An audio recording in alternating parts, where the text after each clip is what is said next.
trendy bars, it'd be a guy's night out. We'd make that wolf pack now. I'd run with Flash and do a marathon. Vacation to the savage land for fun. Oh, I wanna live in a world full of. I wanna live in a world full of heroes.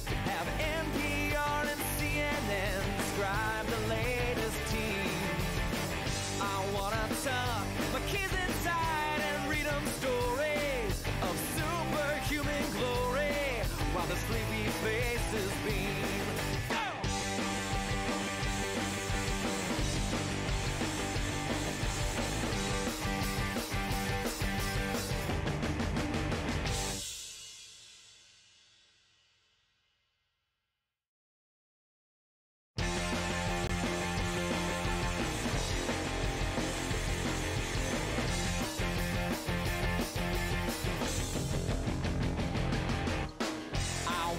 Live in a world full of heroes, not sit here counting zeros in a cubicle downtown. I wanna look out my window, see them flying, and swing across the horizon as I cheer them on so proud. See, powered girl keep staring at her face, and call Colossus and have them teach me ways, and then we'd exercise. I'd be one of the guys. With martial arts from Iron Fist and Wall, I'll dance her up and teach her all my songs. Oh, I wanna live in a world full of heroes, not cooking up these heroes at my parents' restaurant now. I wanna yell out Avengers assemble, not order up for Ethel. Yeah, we're out of cheeky now. Date Emma Frost and have her read my mind, or Magdalena, her artifacts I find, and then we catch a symphony. It'll just be her and me. Call Bucky Barnes and arm wrestle for hours. Diz NMA and bring her lots of flowers. Oh,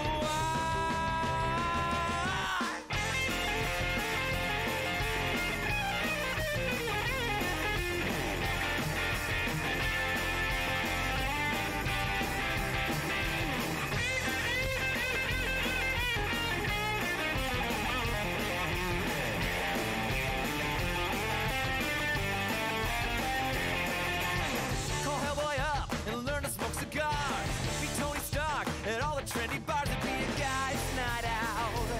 We'd make that wolf pack now. I'd run with Flash and do a marathon. Vacation to the savage land for fun. Oh, I wanna live in a world full of. I wanna live in a world full of heroes. Have NPR and CNN describe the latest team. I wanna tuck my kids inside and read them stories of superhuman glory while the sleepy faces beam. Go!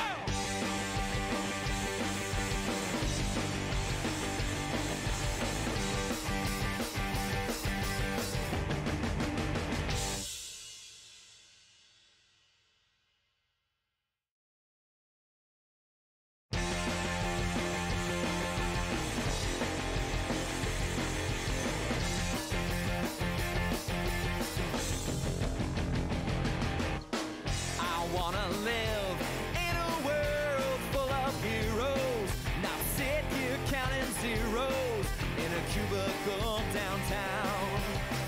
I wanna look out my window, see them flying, and swing across the horizon as I cheer them on so proud.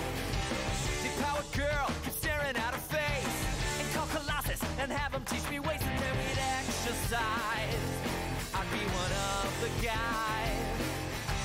With martial arts from Iron Fist and Wall, I'll dance her up and teach her all my songs. Oh, I wanna live in a world full of heroes, not cooking up these heroes at my parents' restaurant now. I wanna yell out Avengers Assemble. 25 years ago, you played a concert in front of the entire world. 1 month ago, you played in Barstow, California for 40 people, most of whom were there for $2 taco night. Bill and Ted, what have you got to say for yourselves? Be excellent to each other. And party on, dudes. You were supposed to unite the world and save reality as we know it. Bill, we've spent our whole life trying to write the song that will unite the world. Why can't we just go to the future when we have written it? Whoa! Take it from ourselves! But isn't that stealing? How is that stealing if we're stealing it from ourselves, dude?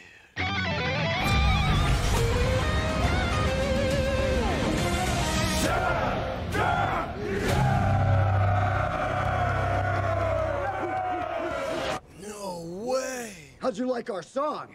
It's a little on the dark side, but you know, that's cool.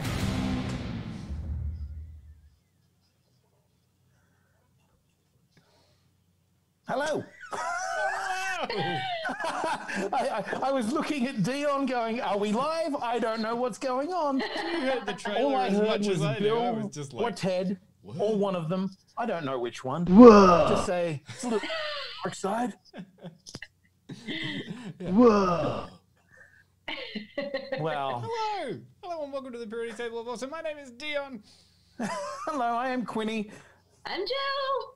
And I'm Peter. Yes. Excellent. Excellent, dude. Party on, man. No, party on, Wayne. Okay. Party on, Garth. Shall we get all of that out now? Get all of the 80s. No. out. All of our focusness, all of our party ons, all of our everything Yeah. out now. Party on, dudes! Yeah, that's it. Okay, so we've done a great podcast. That's it.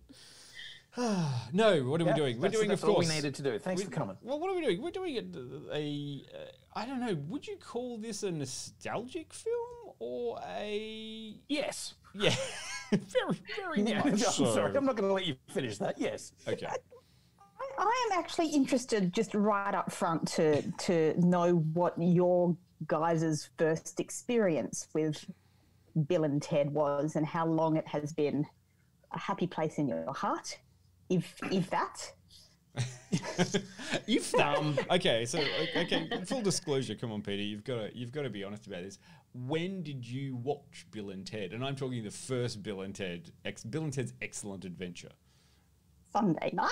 There we go. Yep. And then last night I watched Bill and Ted's Bogus Journey and I just followed it straight up with Bill and Ted Face the Music. And here we are.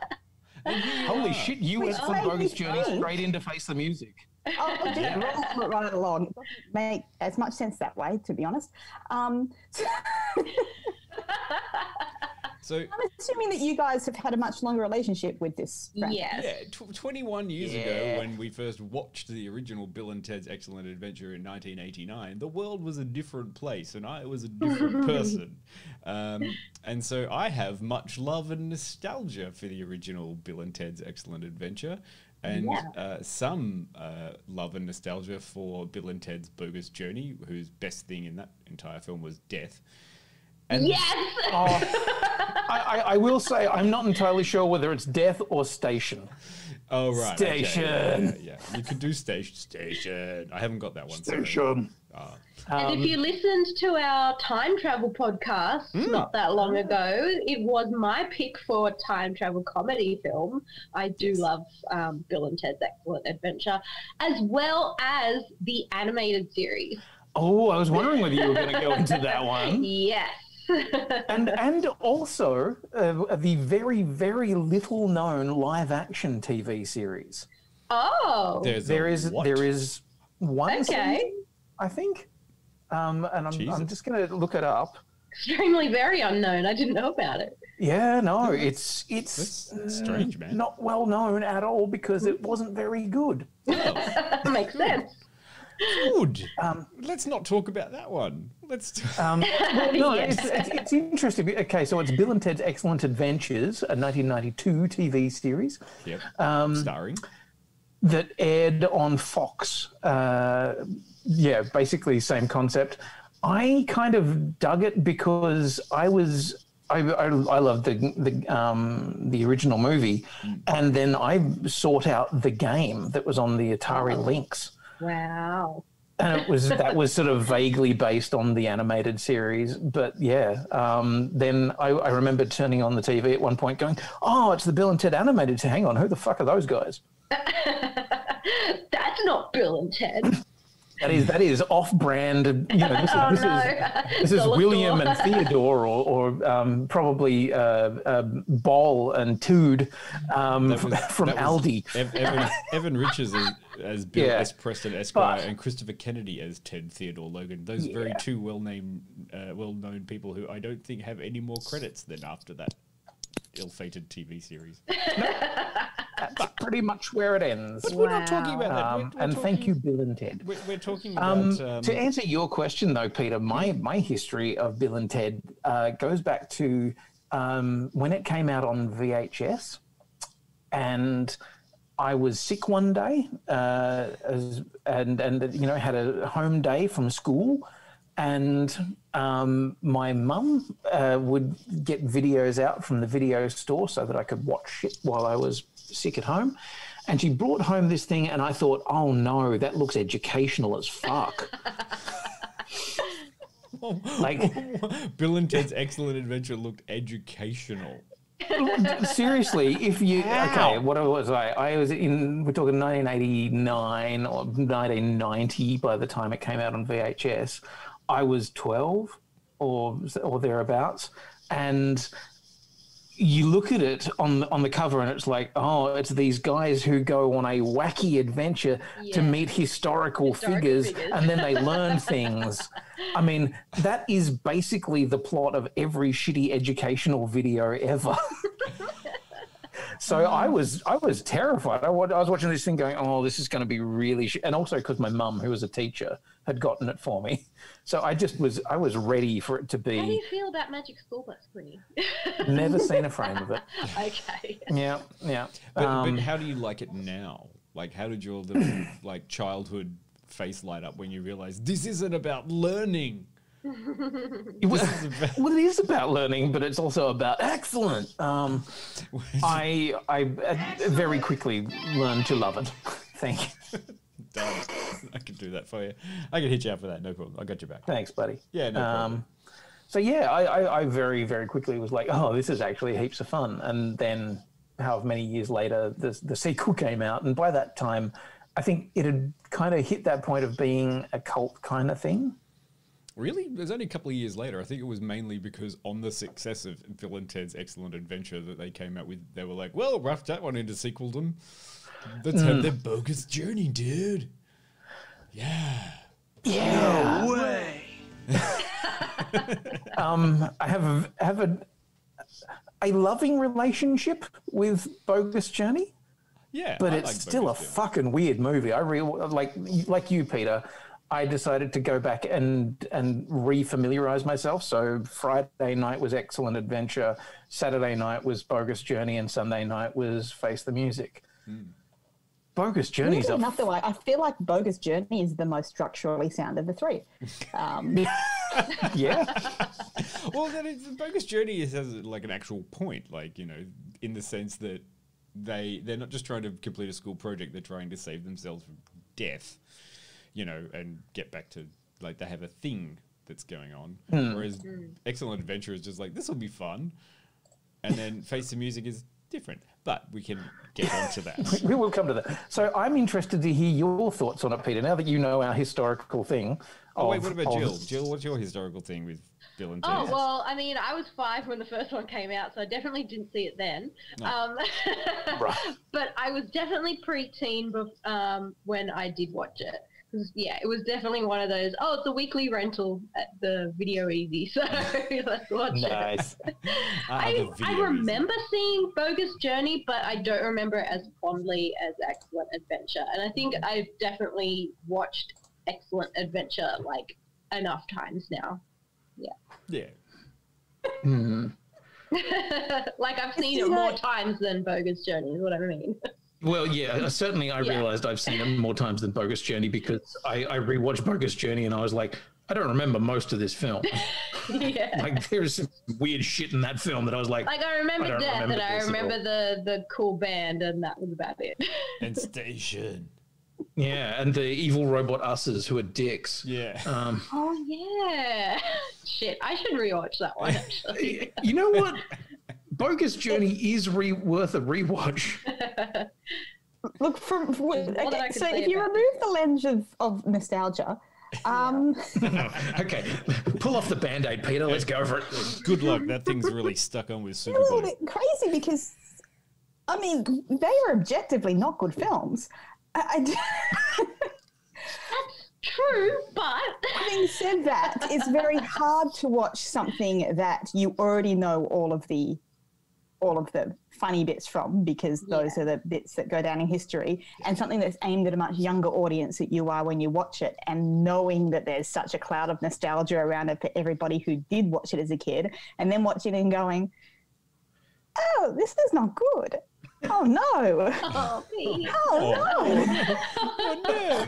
Oh, really bad. Oh, it's not bad. It's lovely. What are you talking about? Come on. It's How can you say like, that? I wish that I had seen them when I was younger.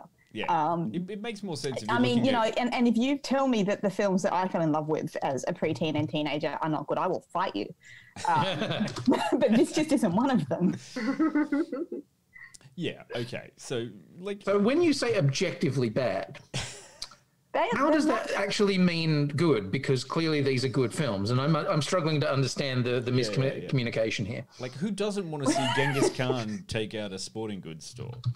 Like, that is literally one of the things that I want to see. And Napoleon like ate a Yeah, whole ice Ziggy cream. Piggy, That's what I'm saying, Ziggy Piggy.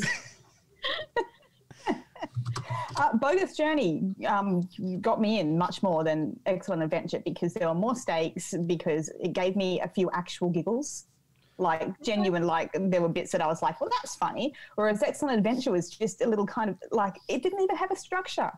Like, Yeah, let's they just had kind to- of bounce around history. Yeah, they had to go, Oh, they we've had to got go time. through Yeah, we've history. got more time. Let's just collect more things. That was half the movie. Yeah, but that's the Hey. point.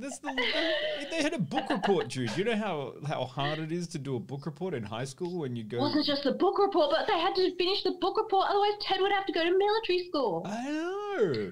And then the then- band would break up. And that would Yeah. end the entire future Yeah. because George Carlin says so. Them some steaks, Peter. Also, that was probably my I also first... love how utterly fucking bored George Carlin is in that first film. But I also, that was my... Does not give a Boning it single in, fuck. man. That was my first introduction to George Carlin, and I was like, "Who's that weird guy?" And then I was like, "Oh wait, that's George Carlin." When someone It's else, Rufus, dude. Yeah. yeah, it's And then when Rufus. you start watching George Carlin stand up, you're like, oh, Rufus has opinions. yeah. But then that's the thing. You're kind of like, well, that film is objectively better for having Rufus in it. Duh. Yeah, absolutely. Yeah. I feel like I see the magic though, because I think it just goes to show, and this is why when I like review things, I review them based on how much I like them and not based on any theoretical, understanding of filmic greatness, because it just goes to show that something that's by any of that standard, a fairly average film can absolutely go down in history because of the characters and because of a few fun one-liners and some excellent performances, And because regardless of lack of plot or structure. Yeah. Well, and because they obviously hit a zeitgeisty type thing. There's something about them that hits a particular age group. And I think I was probably the perfect age for this at 12, 13, something like that. This is the thing where it's like, it's fun, it is mindless, and, there's this sort of... the characters of Bill and Ted are likable and they are polite and they're not actually assholes at all. No, They're just kind of and they're not even that stupid. They have a surprisingly large lexicon that they use very questionably. Those are the moments that I actually did find quite funny, and that's where I'm like, you know what? It's down to the characters and the performances. That's what has made it into a cult nostalgia classic, and that's what this new film relied upon. Yes. And now we're getting to Bill and Ted 3. And Rob in the chat's asked, was the first Bill and Ted before or after Wayne's World? It was 3 years before Wayne's World. Yeah, I mean, there's a lot of other films around that time that I think are culturally relative to that, like Encino Man and Wayne's World, and like the kind of happy-go-lucky rocking kind of. All right. Don't think that was one of them, but. I don't believe Matthew McConaughey was ever doing anything like that, Quinny, but yes, okay. he was. Which one? That's the thing. The girls stay the same age. Oh no, that's Fast Times at Ridgemont High, and that is not a rocking comedy. And that's also set in the 70s. Think it's touching on that same kind of thing. Matthew McConaughey should not be touching anything, especially with that predatory attitude displayed in that film. Anyway.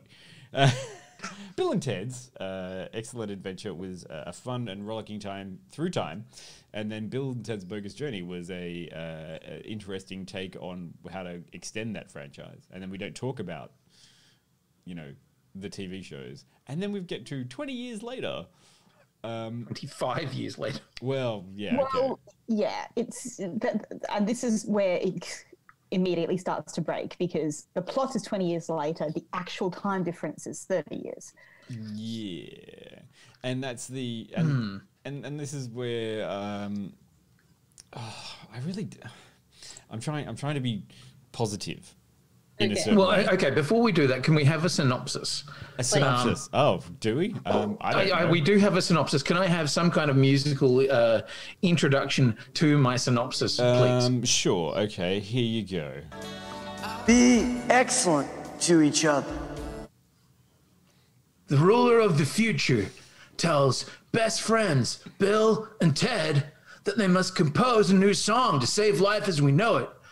Bogus. But instead of writing it, they decide to travel through time to steal it from their older selves, which is a dickweed move. Meanwhile, their young daughters devise their own musical scheme to help their fathers bring harmony to the universe, man. Alternately, once told they'd save the universe during a time-traveling adventure, two would-be rockers from San Dimas, California, find themselves as middle-aged dads still trying to crank out a hit song and fulfill their fucking destiny. Bogus. Oh no! Oh no! Yeah. Okay. Bill and Ted's Bill and Ted Face the Music, which was an exciting thing that I thought when you saw Alex Winter post about it when it was coming out. I was like, oh. Keanu Reeves, who's gone on to have a huge career and is currently an action movie star, has announced that he's going to go back with his good friend Alex Winter. And I'm happy for them. Yeah, absolutely. Like, it would not be a Bill and Ted movie if it wasn't Keanu and Alex. Like, yeah, it wouldn't have worked. Yeah, well, no. I don't know about that. I have a different opinion. No, I mean as Bill and Ted. Oh no! Like, you don't want to recast Bill and Ted. No. Yeah, exactly. I don't want to see a remake of Bill and Ted. Like, no. But why would you say something so controversial yet so brave? What would you? How do you see there being a new? Do you want to reboot? I thought of it. Do you want to reboot the B and the T? No, I'm not Disney. I don't want to reboot shit. Yeah, some chili on that one. I think it's. I think in this film, I really love that they were coming out with it. I have a bit of an issue about how the film presents it, and I think it focused on the wrong Bill and Ted. You know what? Yeah, that's I'm actually with you on that. That's 100% agree. That is basically completely spot on. Yeah. Because quick. Like we're all like, and then you're like, oh no, you're actually right. Quick rundown. While it was really nice to see Bill and Ted again together at last for 5 or 10 minutes, that was about as much as I needed. And then I wanted to know the journey of the other Bill and Ted. The opening of this movie was amazing, and then it just went. It was, because it came out a week after it was released. Anyway, that's one of the issues that I have with the film, is that in Australia it's just coming out this Thursday. Yeah, in cinemas, thanks to Mad Men. In cinemas, which is a week, is it a week? Almost a week after it has already been released online in America, which, while I understand trying to get people back to cinemas, that's a pretty dumb move. Yeah. Yeah. I actually asked a question on the Mad Men Instagram. I was kind of like, hey, you're promoting this film and that's great, but when are you going to put it out digitally? Because if we want to, we could just go and buy it digitally now. Yeah. If we use a VPN. The accessibility of the thing is. And I don't particularly want to go to a cinema at the moment, so could you? People have legitimate. What way are you working around this? Yeah, people have legitimate concerns about not particularly going to a cinema to see it. And while it is fun and you can do it in a safe way, I don't think there's any problem with going to see it in a cinema if you want to. I can't understand why they didn't give us the option, which is weird. Especially because in the States they did. Yeah. That was the weird thing. Like, this is one of those films that was day and date video on demand and what cinemas they could in the States. And then elsewhere it's kind of gone back to weird staggered release schedules. And you're like, oh, come on. You know, there are ways and means of doing this. And what's more, of all of the distributors in Australia, Mad Men actually is one that has the ability to do a streaming service straight off the cuff. They've got that tech. Also, terribly, it's not their fault or anything, but like Mad Men's located in Melbourne, and Melbourne is in lockdown, so no one in the entire state of Victoria can go and can go and watch the film. That is a very good point. Terrifying. I was so unfortunate for them, but I also just go, just put it on your streaming service. The other thing is, it's not really a cinema film, right? No, it's not what I would call a blockbuster. No, I think it's not the kind of film that you're like, oh god, I want to see that in the cinema. Yeah. I'm saving my cinema experiences for Black Widow and James Bond. Like, that's all I'm going to go and see in the cinema this year. Is there a Black Widow James Bond crossover movie I don't know anything about? What's going on? And Wonder Woman. It's called 3. I'm doing 3. That's it. It's called Black Bond Woman. Yeah. See, I'm actually, I would love to go and watch Tenet. There is a Black Bond Woman. There is. It's actually true. And now we also wonder whether she's going to become Bond. Who knows? We'll find out later. But Tenet would have been a good one to go and see in a cinema. And I guess I still could. But at the moment, I still don't have that thing where I feel comfortable going and doing it. I don't know who I'd reach out to and go, hey, do you want to go and watch a movie? Because most people would be like, no, I'm good. But anyway, we're talking about this particular film, which, is this the kind of film that you need to see in a cinema? No, not really. No. There's nothing really about it that a cinema experience would improve. No. It's not like going to see like a big action film where you want to be, destroyed by the sound or, see the action up. Like, it's a story film. It's not a experience film, right? Yeah. Yeah, and it's not like Tenet where it's it's not been hailed as the thing that will bring people back to the cinemas. It's not It's given Tenet a little bit too much. It probably is. I haven't seen it. I'm just not a Nolan fan. That's just me being snarky. Sorry. No, you snark away. We love the snark. But that was the thing for in America and everything. Tenet was being touted as being the film that would save the cinema industry. No pressure. Right. Yeah. Black Widow is going to be the film that saves us. That's the one I'm going for. Yeah, tastes have changed, or Wonder Woman, or something like that. Like, when Bill and Ted came out, I thought that's cool, and obviously it's going to just be a nostalgia film. Like, they're just doing this for the established audience. They're not creating a new audience with this. And I can't really see grabbing like a younger person and going, you've got to come and see Bill and Ted. Because it'll be fun. This is aimed at us. This is aimed at the nostalgia crew. And I think that's just where they missed a trick. Like, that was my thing. I think they relied too heavily on the fact that they had Keanu Reeves and Alex Winter together again in a Bill and Ted film, when by far the most interesting thing about it were Billy and Thea. Yeah. And what went on around them and what they were doing was far more interesting than whatever the hell Bill and Ted. Though it did unfortunately involve a couple of performances that I kind of struggled with. Like, I thought they were great. Samara Weaving and the other... Bridget Lundy Payne. Thank you. I had it open in front of me and I moved to a different window. They were great, but there are a couple of the historical figures that they picked up along the way. There was one that I was like, the Louis Armstrong? Yep. Sorry. Yep. Yeah. Didn't dig it. No, like, did not dig it. There are a bunch of really good ones, but I mean, Kid Cudi, I thought it was great. I really believed that guy was Kid Cudi. I mean, it's always such a danger if you pull anyone current in there. I mean, what was the first one? Did they get? They didn't have any established one in the first one, but in the second one, definitely ZZ Top. Yes. Well, no, was it? ZZ Top were at the end.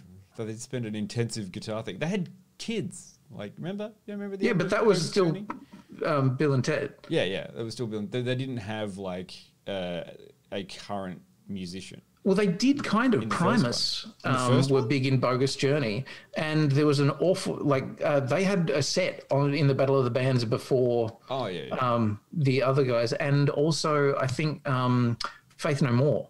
Mike Patton and that were doing a lot of the incidental music for Bogus Journey. Yeah, I thought Bogus Journey had more of that, but in the first one there wasn't any, and then in this one I was kind of like, interesting, brave choice, you know. Yeah. To put someone front and center and go, this is the greatest band in the universe. Yeah, and in this one, like there are a few characters that really worked. I thought Jimi Hendrix was great. Yeah. And then other characters, you're like, probably could have worked out how to do more with them. And as you say, Dan, I think the real problem is that it doesn't know where to put its focus. I'm almost entirely certain that there is an entire second plot that has been cut, which is the plot of The Wives. Yeah. Now let's just address this because yes, please, please do. Threw me was how Joanna and Elizabeth. I watched these 3 in a row, right? Yep. So very fresh. How are they suddenly 15 years younger than Bill and Ted? Yeah. And that really bugged me. And at first I got the anger of women in Hollywood aren't allowed to be over 50. But then I did the math and I realized that Jamie Mays and Erin Hayes are actually the right age for the time that they've set it in, because this is 20 years after the last events. So the kids are around 20. What's happened is that it's actually 30 years after, so Keanu and Alex have got 10 extra years. Which makes you really recognise that they're old, particularly next to The Wives. And I think that they should have just cast them the same age. Here's another theory. They did go to medieval times and they were child brides. Yeah, but they weren't, though, in the actual film. No, they were teenagers, and that was fine. No, I'm just trying to help the timeline out, you know? It's just... Child brides. They would have been like 16, 17 when, you know... so if you do the math, you know, in early 40s was a good place to put them. Unfortunately, Keanu's pushing 60, and Keanu's always been a bit of a vampire. He doesn't look old until you put him next to someone 15 years younger than him who's supposed to be the same age as him. And also, he'd look amazing if they just let him have his beard. I thought he looked weirdly old and gaunt without his beard, and I was like, you know what? Just... Why wouldn't Ted grow facial hair? Why do you have to be clean shaven? He's not a teenager anymore. I mean, from from the perspective of makeup and everything, I fully understand why you have him clean shaven, because he then has to put on a lot of different prosthetics and shit like that to be the other Bills and Teds and stuff. But yeah, at the same time, I was like, just, oh, dude, you're not looking. No, it's not a flattering look. Nah. But the other frustrating thing about that, again, having come off watching films from the 80s and 90s now, being a little bit frustrated about Elizabeth and Joanna's roles in those two films, and then kind of being excited that they might have a bit more to do, and then they don't. I mean, it's lovely that Little Bill and Little Ted are actually Billy and Thea. Yeah, which is nice. Which is nice, but they're such good actors, and it would have been lovely to see more from Elizabeth and Joanna, because they were obviously having their own little adventure, weren't they? Yeah. And I really feel like that was something that, I mean, you kind of saw being half woven into a plot, but then at a certain point in time, they obviously just went, no, fuck it, we don't have time for that. It's distracting from the main plot or something. That's the thing, like they could have removed Bill and Ted from the whole overarching plot of the story and put them in some kind of circumstance where the wives and the daughters had to do the saving this time. Yeah. Well, and I mean, if you look at it structurally, what Bill and Ted actually do in this one is kind of just go and check in on themselves multiple times. Yeah. They keep trying to avoid doing the work, which is completely. They keep trying to avoid doing the work, which was the entire point. It's the complete antithesis of what their characters would actually do. Yeah, like in the first film, they were slackers. They were worried about that. They ended up going, and by actually getting out there and discovering stuff, they learned and they realized, oh, I can learn and I can be a person. Yep. And in this one, all they did for the entire film they're was like, let's steal from ourselves. I'm like, that is not Bill and Ted. And our future are just dicks because they won't let us steal the song because they didn't do anything because we're caught in a time loop, and that's a paradox. And then it's just kind of like, and that's a boring story. It's a good side story. It's a good secondary story. Cop out. Billy and Thea are actually having a parallel adventure to the original Bill and Ted, and collecting their people from the multiple different points in history, and being far more interesting about it. Yep. I would have been far more excited to check out, spend more time with them, get a few better performances. Sorry, Louis Armstrong, but that really it really fucked with me. And then and then just spend more time with the wives as well. Sorry, go Pete. Yeah, so I was just going to say the lovely thing about that adventure that you're just talking about is, unlike Bill and Ted's first adventure, it wasn't random shuttling around. It was them making decisions based on their passion and knowledge about music, which again was much more interesting. They're capable, and they're building if you could build a super group throughout all of history's best musicians and then play the greatest song the universe has ever heard, that's the plot of a fucking cool film. But in this, it's the B plot of a fairly mediocre film. That's weird. It's so clear to see how passionate the girls are about their fathers and about music, and to have that kind of swept as the side part is we're actually not really interested in any of this was so really discouraging to watch throughout the whole movie. I'm like, I want to see them play music and put this band together. Why aren't we seeing any sort of agency from these girls besides just jumping in that time ship? Yeah. The egg. Was it the egg? Yeah. I missed the film. Oh, don't get me started on these future people either. Oh yeah. Well, I mean, I love that future people were a little bit trashy in the first one, and George Carlin was there, and that's fine. In the second one, you actually got to see evil future people with Denomalos. Joss Ackland. Yes. Joss Ackland's spunky backpack. Yes, but with Denomalos, you actually got to see weird, the weird future, which was kind of cool. Everyone was wearing completely stupid clothes. 80s future people had better clothes than these future people. Yeah, and then Yeah. these future people were boring. They really were. didn't. What happened in Grey? What happened to like that sick like purple foil outfits and stuff? And Yeah, where's all my- of the where's fluoro from my- Bogus Yeah. Journey. Where's my Big Pig soundtrack? Yeah. Like, that's what I want. Fucking love Breakaway. yeah. I mean, that was, oh man, I love that opening. I love the opening of Excellent Adventure. Yeah, Every time. I mean, it's slow, but it's awesome. I was slightly disappointed with the fact that Kristen Schaal was boring. Yeah. The who was the leader? The great leader. I think it was Holland Taylor. She played the great leader in this one, but she was again also kind of dull. No one stood out, and then they introduced that weird Dennis Caleb McCoy. That fucking weird robot. stupid robot. And the thing that really bugged me about that was that it was just a kind of rehash of shit that was done in Bogus Journey. Yeah. But the robots were like good in Bogus Journey. They were trying to have the death moment again. Yeah. Yeah. And yet Instead they of also having a had different death. It's hard to have the death moment again when you actually have death The death in the moment. film. Real death. It's like, hey, we know you like death, so we've made this other character who's insecure, and he kind of looks like death, but he doesn't do anything else. Anyway, his death. Yeah, and that particular actor, like I've liked his stuff in other things. Anthony Carrigan, who was Zaz in Gotham, and a whole bunch of other stuff.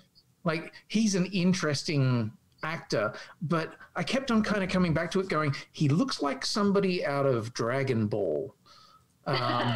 Like he's one of the androids out of Dragon Ball. Yeah, I actually didn't pick it that it was that guy because he's so recognizable. Yeah, well, yeah, but at the same time, I just like he didn't have any of the kind of fun weirdness of Station, or the Bill and Ted good robot usses, and it just felt kind of we're just ticking a bunch of boxes for the sake of trying to forward this plot that we've chosen the wrong plot. Oh. And even moments with death, which we love death, but very slow. Yeah.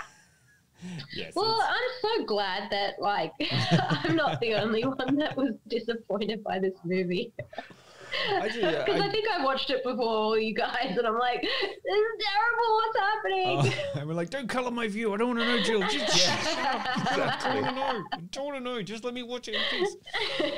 But this is the other thing. Okay, there is a plot. Are we going to do spoiler stuff on this? Well, I don't I've know. got to turn We're the. kind of already in there, dude. Like But we've been mentioning all of these I've got to characters. put the logo on. We're not officially in spoiler town until we do that. Okay. Are we going to do a rating and a Yeah, break, or are I mean, we going to? just Okay, to let's rate piggyback it. off that. To piggyback off that, Jill, Yeah. as somebody who has no nostalgia value placed on this at all, I would say that it's not really any worse. Objectively. Objectively, it didn't go down. Consistently average. Thanks, Peter. It definitely has its issues. I would rate Bogus Journey as my favourite of the three films, having watched all three in a row. But I don't think, compared to the other films, that this is terrible. But I do think that it is a massive missed opportunity to make something that could have been much cooler. Yeah. Well, And a much better homage to a well-loved franchise with well-loved characters. Yeah. And that's where it's kind of missed the opportunity. Oh, go on then. Put a figure on it then. Go on. I was going to say, let's go Jump into in. our ratings. So, Peter, what number do you have for us?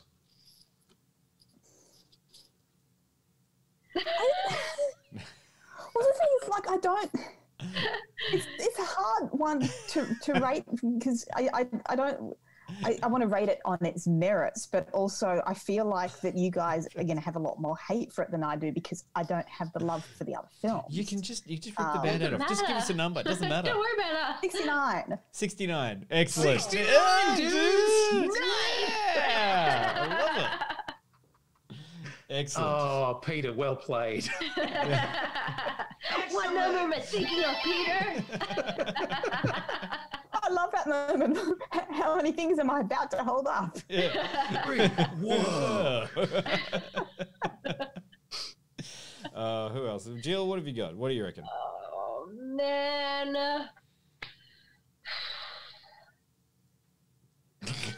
I love the way that nobody is willing to come out with it. It's just like... 45? 45. Yeah. Bogus. Because... yeah. Completely unrighteous. Unrighteous. 45. There were so many could haves, and they did not. So you won't be going back to watch it again. The opening, oh my god, if they'd like continued that throughout the rest of the movie, it would have been so great. Like Missy married Ted's dad and now married his brother. I have opinions on that whole Missy thing. Playing like the weird music and doing like the throat singing and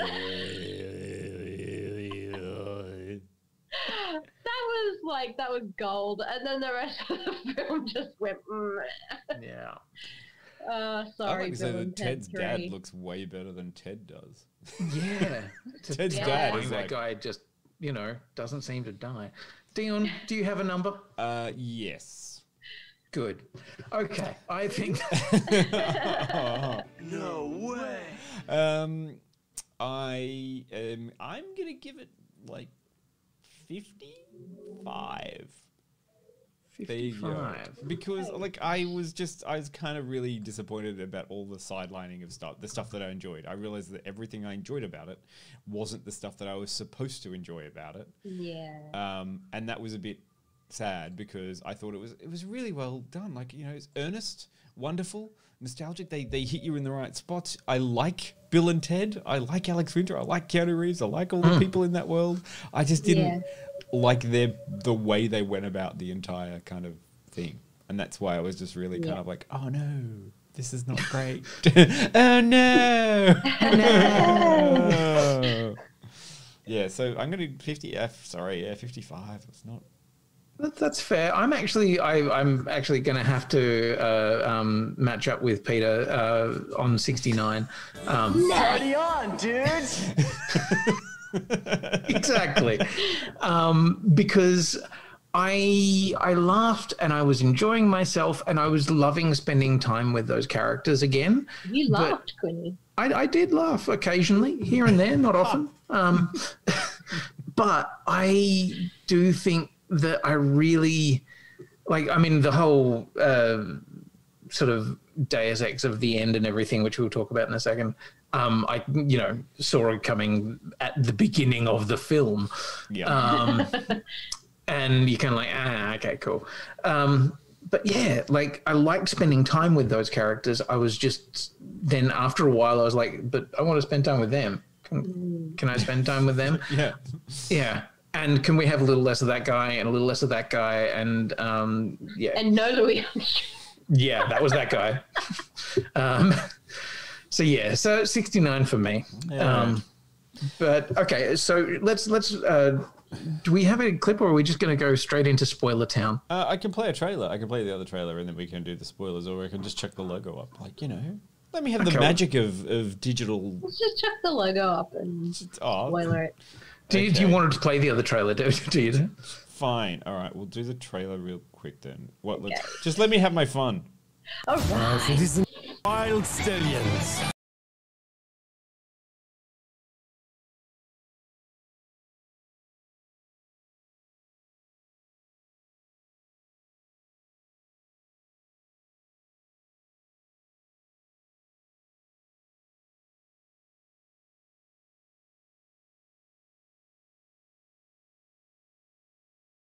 Here's a real idea for you. Be role models to your daughters. Get real jobs. Bill, we've spent our whole life trying to unite the world. And I'm tired, dude. Ted, we have a destiny to fulfill. Whoa! Greetings, my excellent friends. We have a problem. Step forward. A song created by Preston Logan, performed tonight, will save reality as we know it. Oh. Dude, we better write that song now. Or why can't we just go to the future when we have written it? And take it from ourselves. Except, won't that be stealing? Cheers! How is that stealing if we're stealing it from ourselves, dude? Because the trailer has stopped on the Okay, stream. good, thank you. Yeah. Not all of it. I So was appreciate like, you hey. telling me. Yeah, I came back and I was like, oh, that seems to have frozen and didn't have the audio at the start. Great, fantastic. What would this cool. be without some sort of issues? But yeah, it's fine. Anyway, Spoiler Town. We need a little thing for Spoiler Town. We need like a little kind of sting. You have a thing that's on the screen. A little bit of a... Yeah. Excellent! There we go. We got it out of our system. Excellent. Sweet. Whether you're an old man or a street sweeper, sooner or later you dance with the Reaper. Best 2 out of 3. Best 3 out of 5. Damn right. I love. Notice at the end of Bogus Journey, like I'm curious if you noticed when you watched it, you were kids. You know how like Death becomes a part of the band, and then he's in all the newspaper clippings. Elizabeth and Joanna were part of the band. Oh, actually, for a lot longer than Death was, and suddenly, like all of the epilogue newspaper clippings are just Bill, Ted, and Death. I'm like, and Death. Yeah. I don't think that there's anything to read into that at all. Yeah, certainly. I don't think any of these films have a questionable relationship with women. Yeah, totally normal. So let's talk about Missy, shall we? Yeah. Which I already spoiled. Oh, Sorry. That's okay. Well, it's the first 5 minutes. Yeah. Yeah. It's your mom, dude. Shut up, Ted. Throughout the first film, we got introduced to Mom. And it sets up a pretty uncomfortable gag, which is that Missy is dating Bill's dad, and that's fine. Married to Bill's dad. Oh, sorry, yeah, married to Bill's dad. And that's... She is probably like 2 or 3 years older than Bill. Well, wasn't it... And they both asked, like both Bill and Ted asked her out to the prom. But wasn't because she was a senior and they were freshmen, so that's like 3 years older. Yeah. Yeah. So wasn't she we going know out roughly with an age. And then the Bill's sequel dad? doubles down. Like, that's okay, fine. She's somebody who likes older men, cool, whatever. The sequel then doubles down on that and makes her quite unpleasantly portrayed as willing to bang anyone who is over the age of 40. Like indicating that she's had some kind of history with the guy from the military academy, all of the teachers, Bill's dad, Ted's dad. And it's like, this is becoming a really unpleasant gag. And then you get to this one and it's like, there's a part of me that goes, okay, now she's with Deacon, and it's like, okay, fine. Yeah. But even still. But she is also then still portrayed as much older than Deacon than she should have been. Yeah. And again, that's a joke on Missy, like, because they didn't portray Elizabeth and Joanna as older, but Missy should actually only be like, what, 7 years older than Deacon? Yeah. Like, technically? Like, if she was a senior when, like... Yeah, probably. Yeah. Yeah, see, you don't see it until you see it. Yeah. And then it's funny now because Missy's old and Deacon is young. And I'm like, well, actually, that's not a terrible age difference. That's not real. I mean, and whether or not they were going for the young old gag, or whether it was just the fact that she has now gone through everybody in that family, which one of those gags they're going from, but none of them are particularly comfortable. I'm also really glad that they decided to drop the gag about anytime the two guys hug. So anytime Bill and Ted hug, sorry, you're giving me the blank look. They give each other a hug and suddenly they just go, oh, fag. and you're like, whoa, Oh, shit. yeah. Oh, I did notice the liberal use of slurs, particularly in Bogus Journey. Yeah. It was 30 years ago. I know. It was, but you see it now. Yeah. Oh, yeah.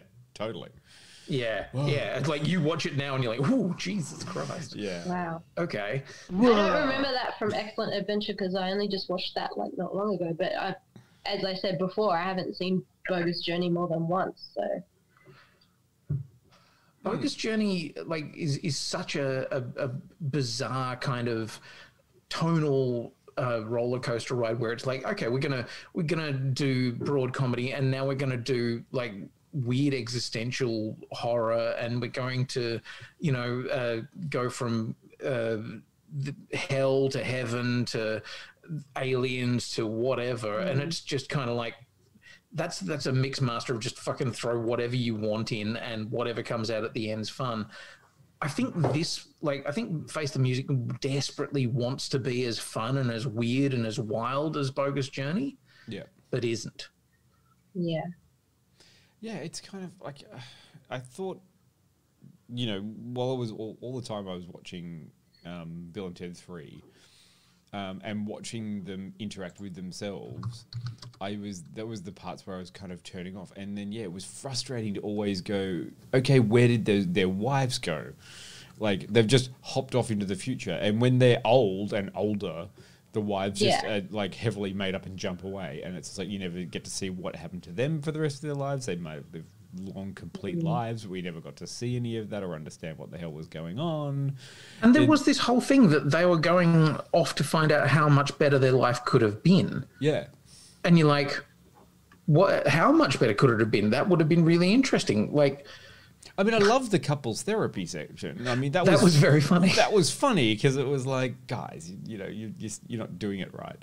And that was a nice little aside. But yeah, the way that it just kind of siloed most of the female characters in this, and even the ones that were in there, like Kelly and the great leader, were also kind of relegated back down to boring kind of roles of just facilitating them. Yeah. And even at the end, when like Billy and Thea are in the process of putting together the greatest song that the universe has ever heard, and they are orchestrating it, they are pulling it together, they are making the producing of it and everything like that. I was like, that's great. Then all of a sudden it became about a soaring fucking guitar solo of two middle-aged men. And I was like, oh God, it is rock and roll. Oh yeah. I just couldn't, that didn't connect with me. I don't know why. Like I know people who it really, like this film really connected with, who were like, yeah, this is the greatest thing ever. And then I was like, I'm not sure I watched the same thing. Yeah. In some ways. Yeah. Yeah. When somebody else that we know that reviewed it said they cried, I'm like, really? Did you cry because it was bad? Because I almost cried because it was bad. Oh, I don't think... There were moments in there that I could feel my emotional strings being plucked, but then they didn't quite get there. Like there are moments when Bill and Ted are talking to their dying selves. Yeah. Where I was like, if this was slightly better written, I would have been really emotionally kind of sort of engaged with it, because that thing of Ted saying to himself, I never really understood myself, and that's why I couldn't connect with anyone. Yeah. That's the possibility of a really emotional and important scene that somehow doesn't quite work and ends up not being as emotional as it should be. Did you stay for the post-credit scene? Well, there was? I watched the post-credit scene, yeah. Yeah. Which one was it? Where very old Bill and Ted get up out of their deathbeds or whatever it is to jam out one last time before they die. Okay, I'll go and watch that in a minute. Yeah. I mean, that's kind of nice. The funny thing about old Bill and Ted and that whole scene is that, again, it kind of breaks its own time travel plot, because why is it that they keep going into the future and those Bill and Teds are from a timeline where the song didn't get written and they didn't experience the world being saved. And then suddenly they get to that elderly timeline and those ones did experience that song happening and the world being saved. Like it starts to crumble. It starts to crumble, and then any enjoyment that you are getting from it starts to crumble because that doesn't make sense.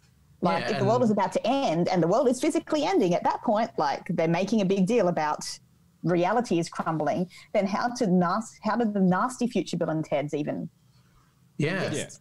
Because their world will have crumbled. And I mean, from the moment that you start the film with them going, okay, all reality is starting to break and characters from different timelines are appearing in different timelines, you're kind of like, oh, shit, you're doing some dangerous stuff there. I mean, the way that... because it's a comedy more than it's a time travel film. And you have a lot of suspension of disbelief for that. You're like, okay, I don't care because this isn't a serious time travel film. This is just a comedy. But there comes a point where plot has to make a bit of sense. Yeah. A little bit. And I mean, I like that at the end of Bogus Journey where they're playing the game of who can go back and remember to do enough things to get out of the problem by, the time travel stuff. That's been there since the end of Excellent Adventure. Yeah. That, we have to remember to go and do this afterwards. And this one kind of threw that out. Like, this whole thing of time is immutable. Like whoever is the winner is the one that's always going to be the winner. So you just have to remember enough things to make sure that you're the winner, sort of thing. This one, it's like, well, time is now fuck only knows because maybe there's a history. Maybe the world is ending, maybe it's not. And it takes away from the stakes as well when like there are future worlds where the world doesn't end and Bill and Ted just turn into dicks. Yeah.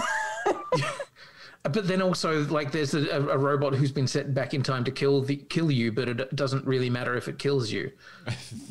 Yeah, because you just end up going to see Death, and then Death's a whiny bastard who eventually gets you out of... Anyway, I think we just dug too deep. I think we all just maybe adjusted our ratings a little bit in our heads. Can I just say one thing? Dave Grohl.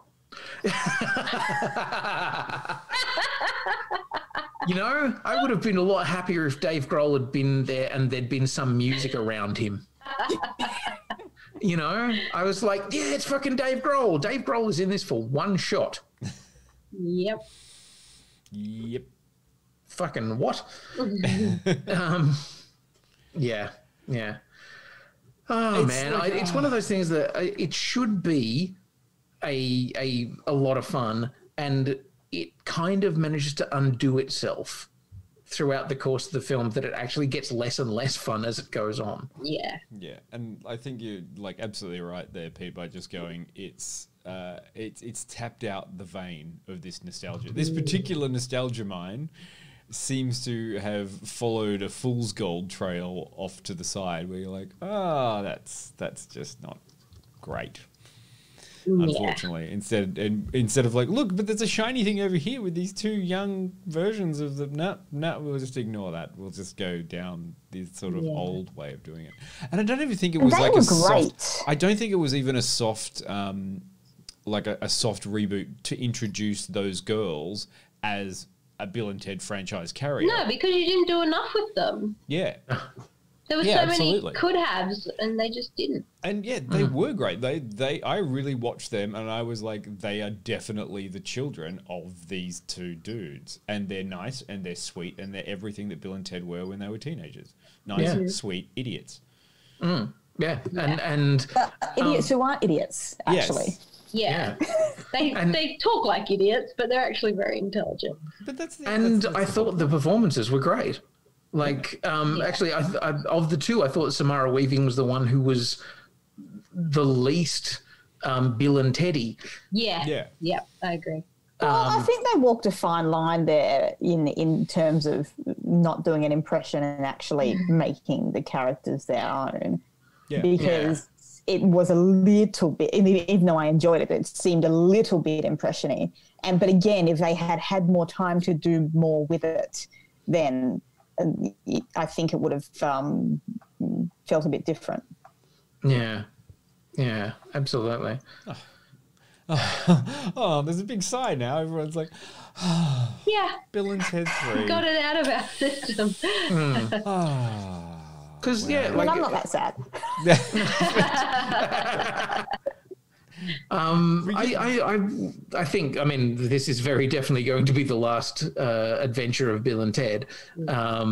Like, this is not a franchise that I believe will support the weight of another mediocre film. No. But I think you made a really good point, Peter, is that this film maintains the grading curve. You know? Yeah. If you're coming into it now and you don't have any nostalgia for it, I reckon you can get just as much enjoyment out of it as... So I do think that Bogus Journey is objectively a better film than both of the other films. Sure. But, you know, I think that there's enough in this if you don't pull too hard at any of the threads. And if you just want to have a light, entertaining watch, and if you love Keanu, and if you love the idea of it, there is enough here to enjoy. But I think, unfortunately, for people who should love this film, which is the people who feel a strong nostalgic attachment to the old films, I think it is going to be hard to enjoy it because of that nostalgia. The nostalgia is what's going to break it for you, even more than the bad time travel math. But if you're looking at it just as a, you know, if you don't give that many shits about the characters, much like me, you know, it's fine. I've seen worse films, had some entertaining moments. I had a couple of giggles. The music, like the music moment at the end is kind of a good, it's a you know, one of those nice film climax moments where everybody's in it together, and there's a bit of a loveliness to that, especially right now, which is like a little bit of unintended loveliness of the entire thing that saves the world is everybody in the world singing the same song and being in it all together. That's lovely, isn't it? Yeah, maybe that's what made people cry. Yeah. Maybe. Yeah. So maybe it's a good film for right now, as long as you don't want too much from it. Yeah. Sure. Yeah. I mean, that might be part of it. I didn't have any expectations really going into this. I knew it was there. I was hoping it would be fun, and I just, unfortunately, when the camera moved away from Bill and Ted, it didn't quite know where to pick up. And like when it was on them, I'm fine. I'm with them. I'm with that journey. I'm with them doing their Bill and Ted things. What crazy shenanigans are they going to get up to? And that was enjoyable. And when the camera was following, you know, Billy and Thea, I'm like, I want to see more of what they're doing. And unfortunately, there wasn't enough. And any time it went anywhere else, I just started losing interest. I was like, oh, this is kind of, I don't really know what this is. Yeah, I like, as much as I love Dave Grohl's appearance there, I would have been very happy to have lost 2 of those jumps forward to the future of Bill and Ted. Sure. You know, get rid of one of those, 2 of them, whatever, and follow the wives, the princesses. Yeah, there's just so much that was missing. Give their plot that whole, you know, time that it actually deserved. Yeah. And then maybe we would have felt something where they showed up at the end. Yeah. You know, like put them back on the stage as well. Make sure that they're part of the band. Yeah. Yeah. They were part of the band, guys. Yes. I don't understand how they suddenly weren't part of the band. They were like the only band members who actually knew how to play their instruments for the first Yep. And yet, okay, for Bogus Journey, because they weren't part of the band in the first movie. No, but still, that doesn't matter. Oh, God, yeah. Oh man. Okay, well, it's kind of sad and a little bit disappointing. I think only because everyone wanted it to be so much better than I think it is. But maybe you guys loved it. Did anyone else see it and love it? Was there I noticed that I think it was Predakango gave it a review of 72. I think it was. I hope people have fun with it. Like, I mean, I want people to watch things. I don't see it. Predakango was 72. See it if you like Bill and Ted. Casper was 65. They're the people who have thrown the actual numbers into the rating, but it's great. Like, I mean, I hope people do enjoy it and go see it. Like, is it worth going to the cinema? Yeah, absolutely. Go see Bill and Ted if you want to. You know? I wouldn't be sitting there going, it's going to change your life. Well, some people might want to. Some people in Queensland can go see, films without having to worry, or Northern Territory, or Western Australia, Canberra, Tasmania, New Zealand. Anywhere but here. Yeah. Am I going to do it in New South Wales? No. Nope. Actually, Dino in the chat's just said he hasn't watched it yet, but he thinks I see Alex Winters in the film, and all I think of is his TED talk to do with the dark web. Not a thing that I was aware of that but now Alex Winters had talked about. I want to go see that. Yeah. Because Alex Winters, he was great. Like they're the same people. Like, I mean, I know Keanu looks differently. But to be honest, I felt like Alex Winters was much more Bill than Keanu was Ted. Yeah. I think then again, Alex Winter probably has more to lose.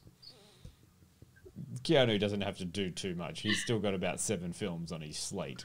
Alex has been directing a lot though. Yeah. And I think maybe that's a thing as well. Like, he directed the Ben 10 live action movie of all fucking things. There's a Ben 10 live action movie? Yes, there's a Ben 10 live action movie. I needed to know that. Well, now you know. But I think it's a film that you will watch if you are a fan of the other Bill and Ted. If you're a fan of the other Bill and Ted's films or the TV series or the animation, you're going to watch it and you'll probably still have fun with it. Yeah. But if you are not aware of the other Bill and Ted's stories, there's maybe nothing particularly here that's going to make you want to go and watch them. If you watch this first, why would you watch the end of a trilogy? Don't watch this first. Missy's asking, is Keanu still our boyfriend? And to that, I would say Keanu is a peach and can do no wrong. You're breathtaking. Excellent. All right. Well, that was good. Thanks for that. But I want to know, someone tell me, what are we going to do next week? We're going to be raised.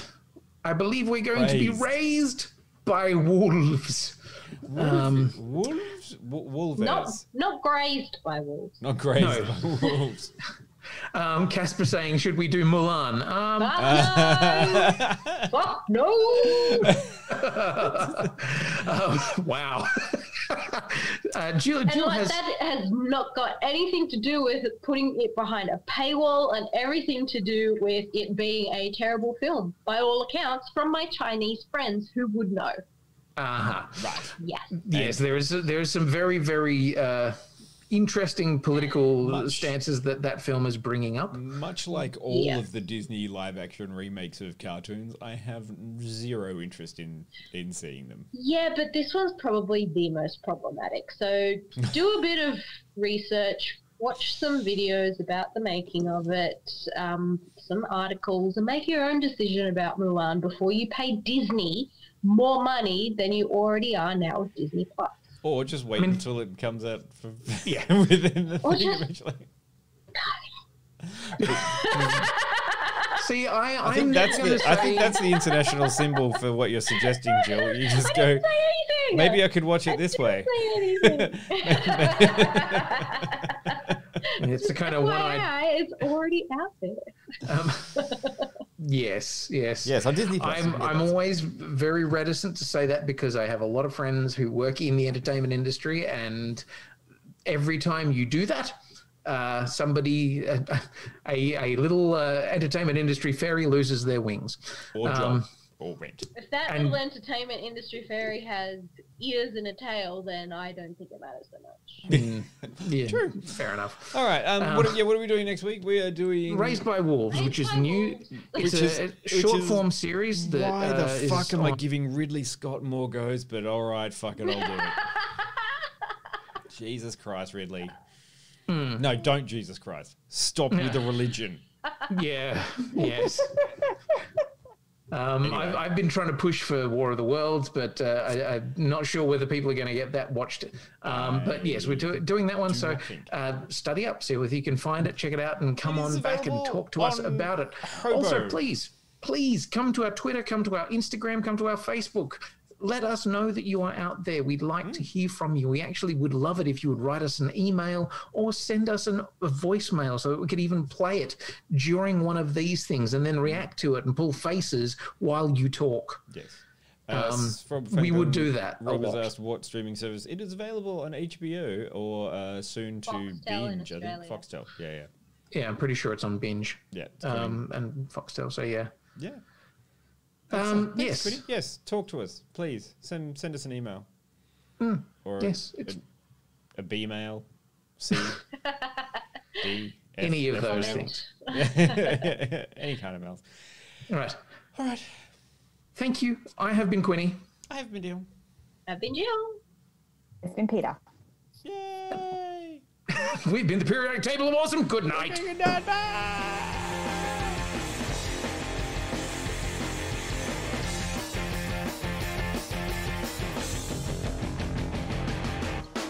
I wanna live in a world full of heroes, not sit here counting zeros in a cubicle downtown.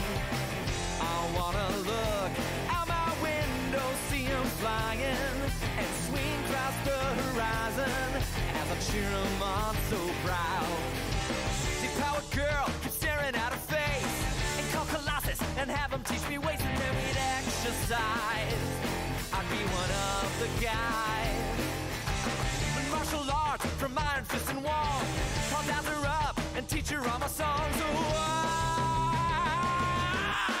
I wanna live in a world full of heroes, not cooking up these heroes at my parents' restaurant now.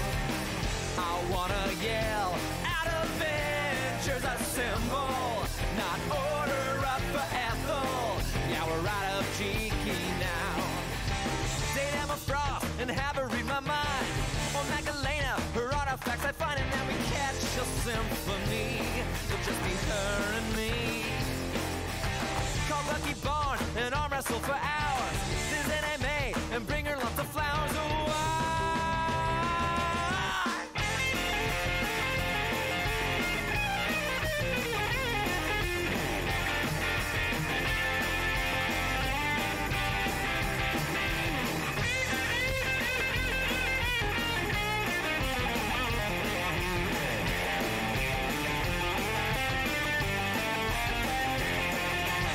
call Hellboy up and learn to smoke cigars. Be Tony Stark at all the trendy bars. It'd be a guy's night out. We'd make that wolf pack out. I'd run with Flash and do a marathon. Vacation to the Savage Land for fun. Oh, I wanna live in a world full of. I wanna live in a world full of heroes. Have NPR and CNN describe the latest teams. I wanna tuck my kids inside and read 'em stories of superhuman glory while the sleepy faces beam.